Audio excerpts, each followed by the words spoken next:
Good day, guys. I'm the most civilized savage. I'm here with you again for another round of whatever the fuck this is. Right, we ended with Abigail, right? That was an interesting story. We're on Abildgaard, Nikolaj Abraham, 1743 to 1809, we think. Danish painter. Alright, go look at his art. That's the end of. And he had some pupils that were also Danish painters. Bertel Thorvaldsen and Christopher Wilhelm Bergsberg. Some of his paintings: Jupiter weighing the destinies of his men, Socrates, and Philoctetes wounded. Like I said, go check out some of his work, right? A couple words don't mean shit. He's a painter. Go check out his paintings. Right? They're only fucking a couple hundred years old. Right? They're on the fucking internet or whatever. Okay. Abilene, although I'd like to see the real copies, right? Anyways. Abilene, county seat of Dickinson Co., Kansas. Situation in the Smoky Hill, about 163 miles west of Kansas City. During the 1860s and 1870s, Abilene was a famous shipping point for Texas cattle, grain milling, and the processing of dairy products are among its present industries. Well, that was 70 years ago, so I don't know what they're doing now, right? Settled about 1856. Abilene was incorporated as a city in 1869. The city was the boyhood home of U.S. President Dwight David Eisenhower, and its site of the Eisenhower Memorial Museum. Population in 1950 was about 6,000, a little bit under.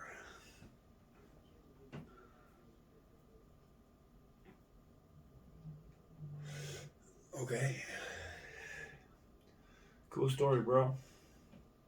Abilene County seat, Taylor Co., Texas. Situation 150 miles west-southwest of Fort Worth.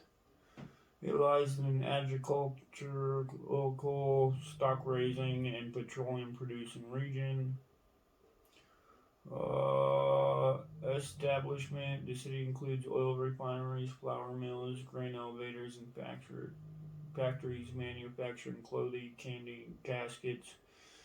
Abilene is important also as a wholesale distribution point, shipping cotton, wheat, dairy products, cottonseed products, livestock, poultry, petroleum products, and clothing.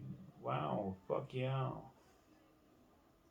Founded in 1881, Abilene was incorporated as a city in 1882.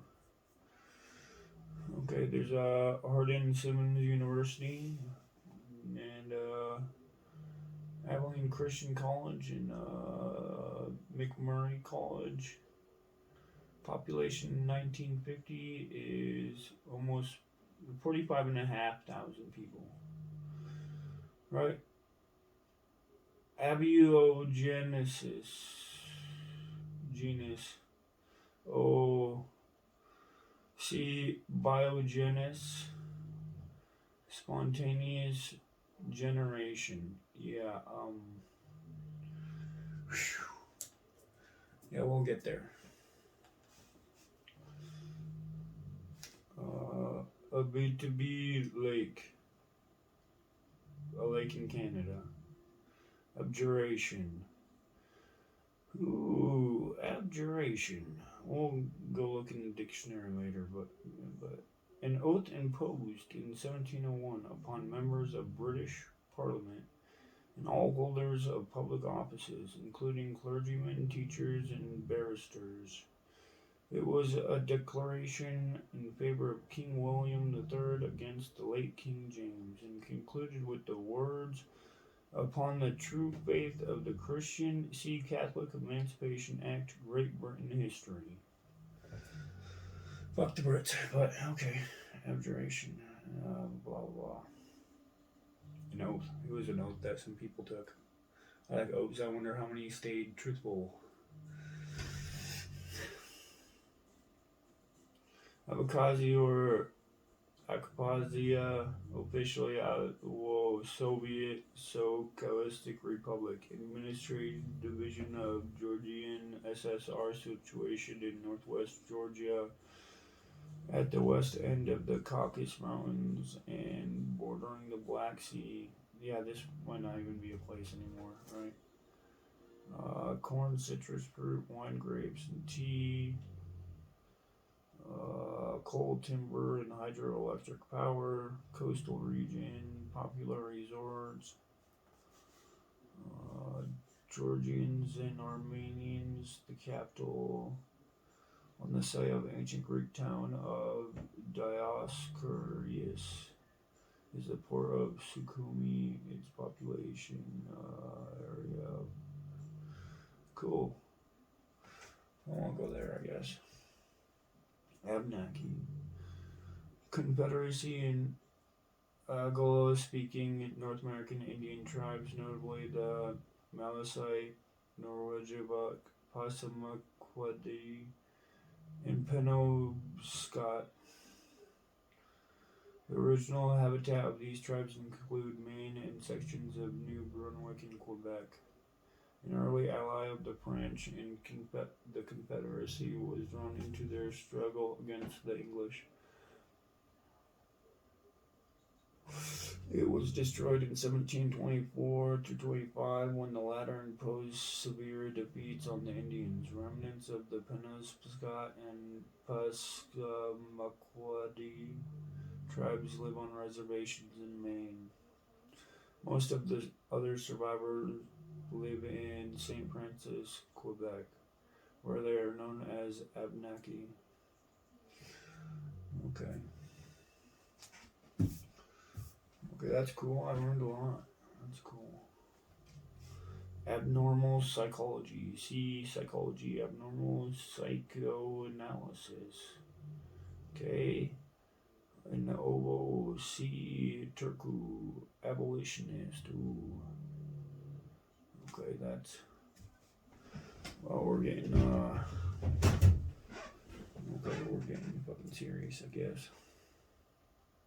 Abolitionist. In United States history, a term generally applied from about 1845 until the close of the Civil War in 1865 to extreme opponents of slavery, distinguished from persons of moderate anti-slavery opinions by their insistence upon the immediate abolition of slavery. The most extreme abolitionists denied the validity of any laws which recognized slavery as an institution. Thus, they refused to obey the Fugitive Slave Laws, QV.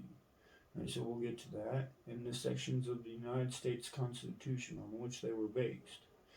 In practice, abolitionists systematically violated these laws by organizing and operating the Underground Railroad, QV. Hell yeah. Right, fuck the law and the government. They'll hang your rats up. They'll do everything in their power to get a fast buck. That's Tech 9, by the way. By which runaway slaves were concealed and transported to Canada. Okay. Fucking, you should have stayed and fought, in my opinion, but fucking, what could you do? Right? You went to Canada, and Canada will fight for you. That was good that they took you, right? It was shitty that we treated you like that. No, not me.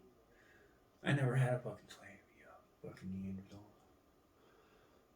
Right. Me, I'm a Neanderthal too. Don't worry, we're brothers. Right? Fucking, we read abdomen earlier. Right, we all have those point things that we don't want pointy things getting stuck in.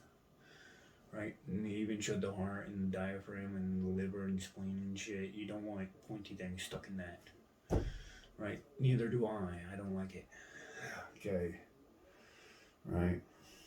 I can understand, right? Abolitionist activities and propaganda, though discredited in conservative northern quarters and violently opposed in the South, made slavery a national issue and convinced a majority in the North that the Civil War was fought primarily on that issue.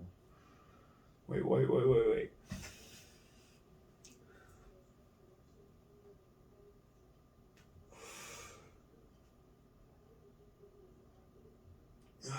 Though discredited in conservative northern quarters and violently opposed in the South, made slavery a national issue and convinced a majority in the North that the Civil War was fought primarily on that issue.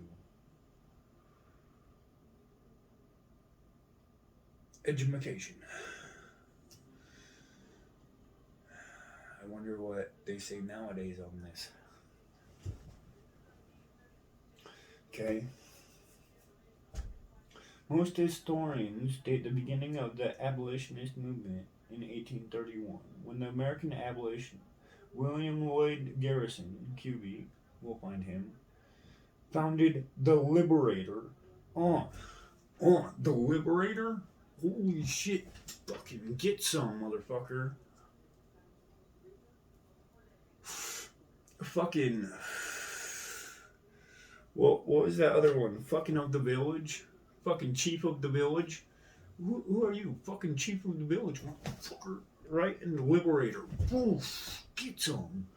Fucking A. Hell yeah. In Boston, Massachusetts. It's a newspaper. Okay. This newspaper soon became the official organ of American abolitionism. Oh, cool. In 1833, the American Anti-Slavery Society, see Anti-Slavery Society of the American, okay, we'll get there, maybe if it's in here, was organized in Philadelphia, Pennsylvania. Under Garrison leadership, this society was the most militant of all the organizations in the fight against slavery. Abolitionists were united throughout their existence except for a division in 1840 over the question of forming a political party against slavery. The radical leader, who included, besides Garrison, Wendell Phillips, Lucretia Mott, and John Brown, QQB, we'll find them later, alright, refused to join the party necessarily committed to gradual and legal emancipation of the slaves. These leaders retained control of the Liberator and the Anti-Slavery Society, while their disaffected followers entered existing political parties and, in large part, lost their identity as abolitionists. The Liberator was discontinued in 1865, at the close of the Civil War. The Anti-Slavery Society was dissolved in 1870 when the adoption of the 15th Amendment to the Constitution granted citizens and equal rights to Negroes. Hey, you can't say that word. Oh, but hell yeah. The job was done. But was it? Oh well. A-bomb. See atomic energy and atomic bomb. Arbors. A wild tribe composed of people of Mongolian type, living in the Arbor Hills, a district bordering on Assam and Tibet. Tibet isn't there anymore. I wanted to go there. Not there anymore. Thank you, China. I'm going to China so I can see Tibet in lands. China won't let me in. I'm too fucking American. That's right. Although I do like being a little Chinese lady. Right? I want to something. Oh. Anyways.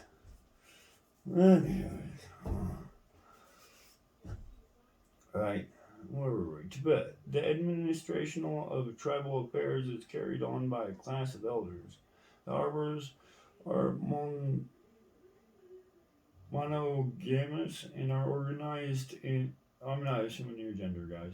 And are organized in patrilineal exogamous clans. That's cool. Oh, that's going to be a rough one. Abortion. In medicine, the expulsion from the womb of a human fetus before it is capable of independent life.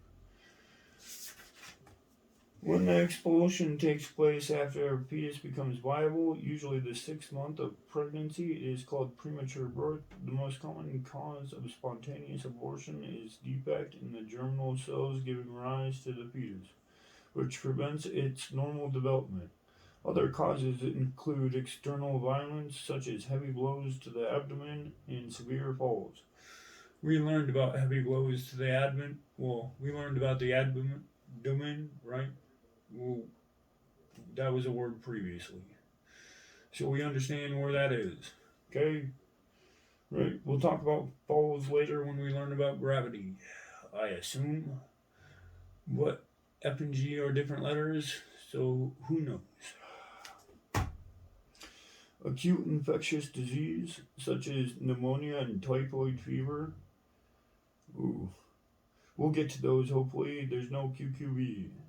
Right, abdominal operations such as appendectomy, they cut you up, and abnormalities of the pelvic organs such as uterine and ovarian tumors. Therapeutic abortion to protect the life of the mother may be induced by surgeon intervention or the use of drugs. In law, abortion is criminal termination of a pregnancy at any time before full term.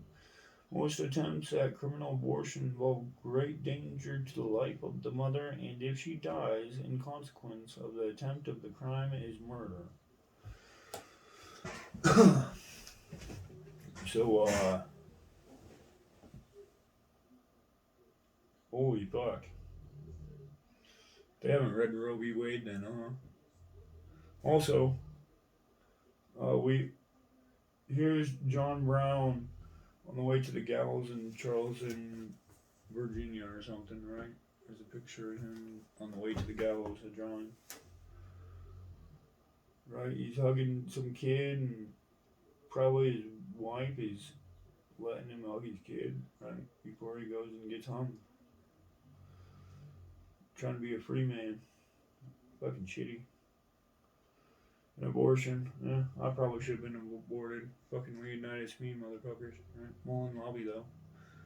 Now that I'm alive and doing well, Mullen Lobby. Huh? Come get some. Fucking A. Abu Simbel. See Abu Simbel. About Edmund Francis Valentine, 1828-1885. French author born in Lorraine, educated by Charlemagne, I think, and École Normale Paris. He studied archaeology in Athens. On his return, wrote La Grèce Contemporaine by 1854, an account of his experiences in Greece. His first novel, Atala pour l'Alde, soon appeared in the Revue des Monde and was published in books form in 1855, beginning with the publication of the same year in the Montier of a series of stories, Les Ménages de Paris. About literary career was a series of success, blah blah blah. Right. Later novels were blah blah. All the way up to 1880, he made some books. Okay. Abravanel, or Abravanel. The name of a distinguished Jewish family of southern Europe in the late Middle Ages. Among its most important members were the following: Isaac Abravanel, 1437 to 1508, statesman and theologian, born in Lisbon. I've never been there. I'd like to go there. He was the treasurer of King Alfonso V of Portugal. I've never been there either. Right, cool. And later advised other rulers, including those of the Castile and Venice. He was expelled from Spain. Oh shit, here we go. He was expelled from Spain with all the other Jews in 1492. Oh, there we go. These fucking... I wonder what they did. His writings on theological subject included Sources of Salvation, 1496, Salvation of His Anointed, 1497, and Proclaiming Salvation, 1498. Judah Leon Abravanel, better known as Leon Naharus, died 1535, physician and writer, son of Isaac. Right?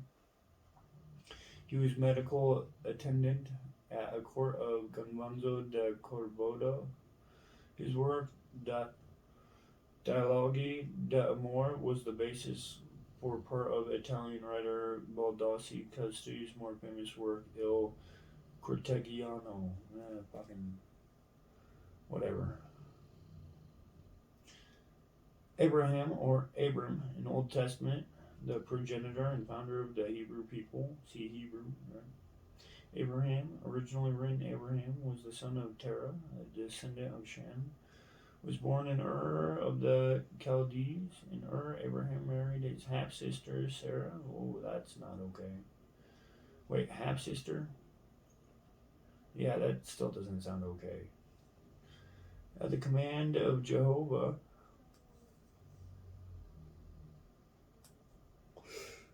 Abraham removed to Canaan and there led the life of a nomad, worshiping Jehovah among the polytheistic people of Canaan. But strong in his faith, Jehovah promised that Abraham's descendants would form a great nation, numerous as the sand which is upon the seashore.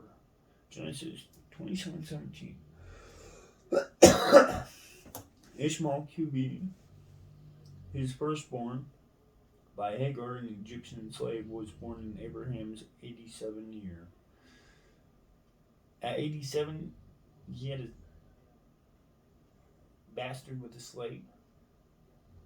That's not okay. Isaac, QB, born to him in his 100th year by Sarah. Man, still getting at 100. Who was then given the name of Sarah, or princess.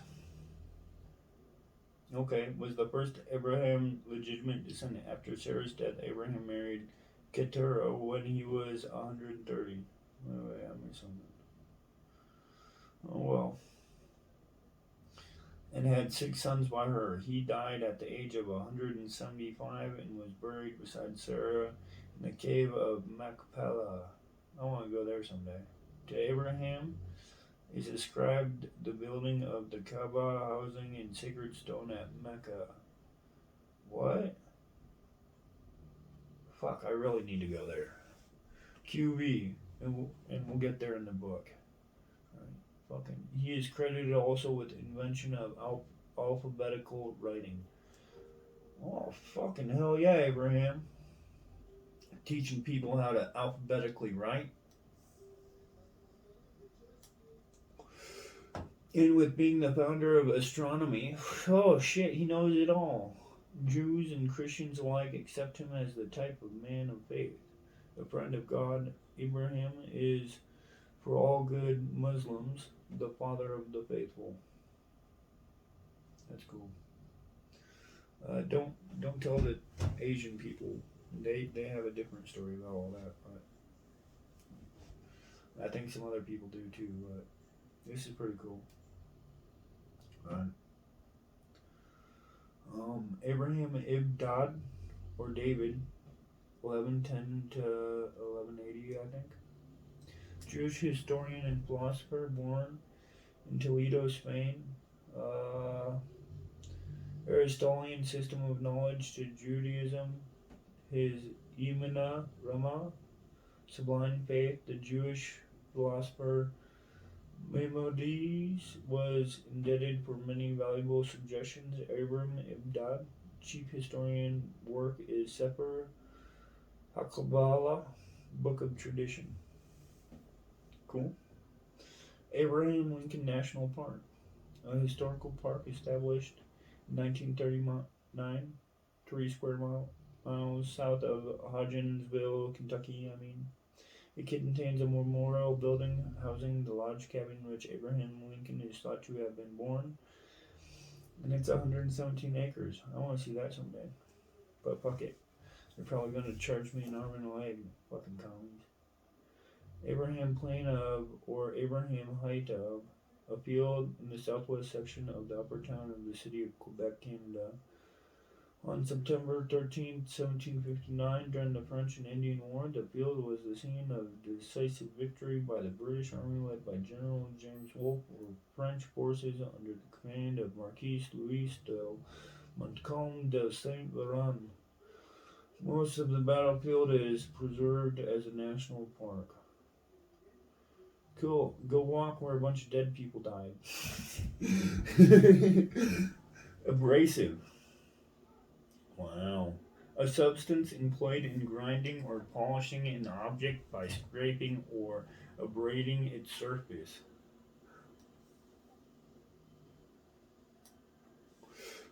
Abrasives are usually very hard substances which are employed in the form of fine powders, or when in large pieces, which have the property of breaking in such a way as to form sharp cutting edges.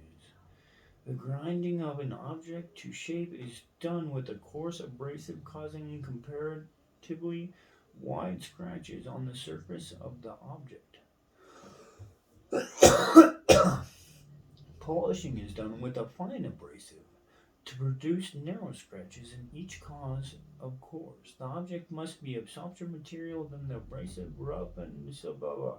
The natural abrasive and principal in minerals, corallium, diamond, emery, garnet, humus, quartz, and sand. Various types of diatomaceous earth have also been used. Among the older synthetic abrasives are rough, crushed steel, and powdered glass. Since 1891, they have been available. Several system abrasives, carbides, borides, and nitrides, which are almost as hard as diamond, and can be substituted for diamond in every operation except the grinding of diamond itself. Among these, in order of increasing hardness, are corrodium, alundum, silicon carbide, carbodium, and boron carbide, boron. Well, the times have changed. This is old news, but yes, abrasion works like that. Okay, cool story, bro. Yeah, fucking. Jesus, people are stupid. Abravanel. See, Abravanel. Okay, we'll get there. Abruzzi, right?